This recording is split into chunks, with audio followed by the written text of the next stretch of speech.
The C-SPAN networks bring you long-form public affairs programming from the nation's capital and are a public service of your television provider. C-SPAN, created by cable. Our next award is the Saul Taishoff Broadcaster of the Year Award. Our winner is Gwen Ifill of PBS. She is, among other things, the moderator and managing editor of PBS, Washington Week, and senior correspondent for the NewsHour with Jim Lehrer. Our judges admired her calm professionalism and deep preparation in creating an environment where issues can be explored. As a correspondent, they admired her ability to help us understand the complexities of today's political world. Here is a video of Gwen's remarkable career.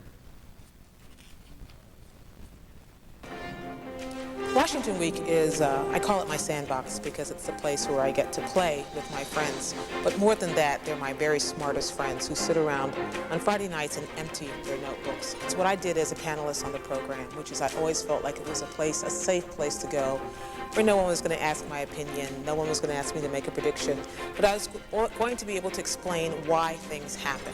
And that's what I'm always conscious of, that someone sitting at home needs to understand why this happened, not just that it happened. And when it works, there's nothing like it.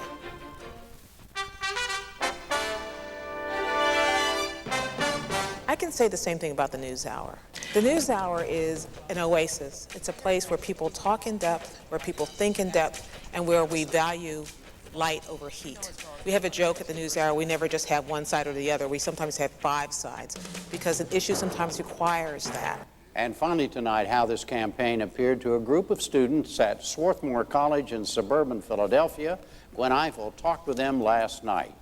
A lot of young people say, no one is talking about anything that interests me. Do you hear elected officials actually talking about things in the way that satisfies you? Yeah, actually, in this particular election I did. I felt that in previous elections there was not as much actual talk about the issues that I cared about. Politics and that opinions have been reduced to 2 windbags shouting across a room at each other. So the combination of the NewsHour and Washington Week is a perfect fit in that way. Interviewing presidents and secretaries of states and so-called very important people is not so much different for me than talking to the least most among us. Welcome, Senator Specter. I feel I'm a conduit. I'm just sitting there to be a stand-in for people who are sitting at home and don't have the opportunity to ask the questions. It's not for me to show off. It's not for me to make it about me.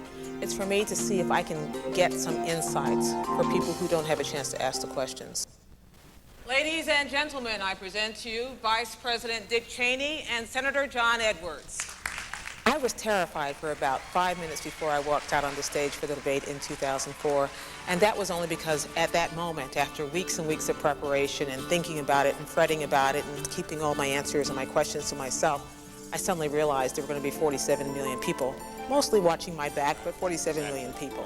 You're worrying about keeping the time going, you're worrying about making sure that they're answering the question, you're worried about them engaging each other. But in the end, the high point for me didn't happen until a week later when I turned on the television and discovered that Queen Latifah was playing me on Saturday Night Live. Okay, and that ends this vice presidential debate. I'm going back over to public television with Jim Lehrer, where you won't be seeing me for another 4 years. Good night.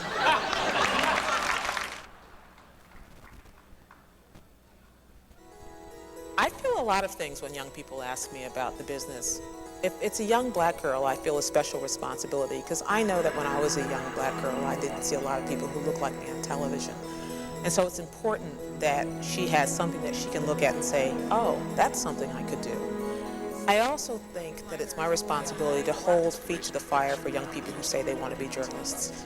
In short, be curious, learn how to write, know how to ask every question on your mind. And so if I can leave that impression on people who are still thinking about what journalism should be for them, then I will have done a pretty good job. Ladies and gentlemen, Gwen Ifill.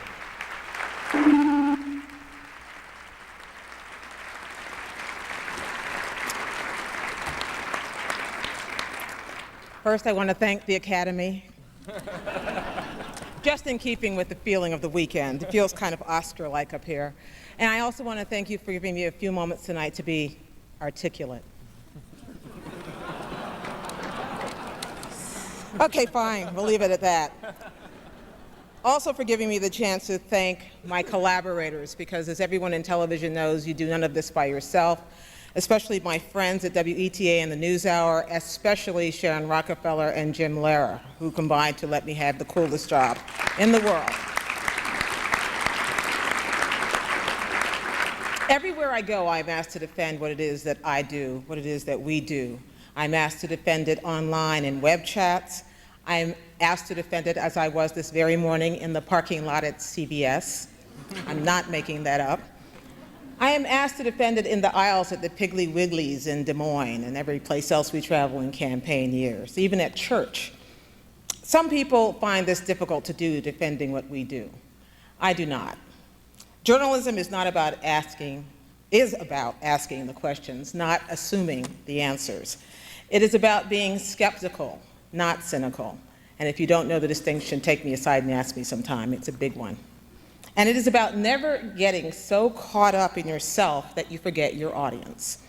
My audience are people who turn on television looking for people who complete their sentences, who look for people who maybe have more than just a half a thought in their heads, and who don't mind devoting time to finding it out. Voters, viewers, citizens who want to know more and who want to know what they believe they ought to know.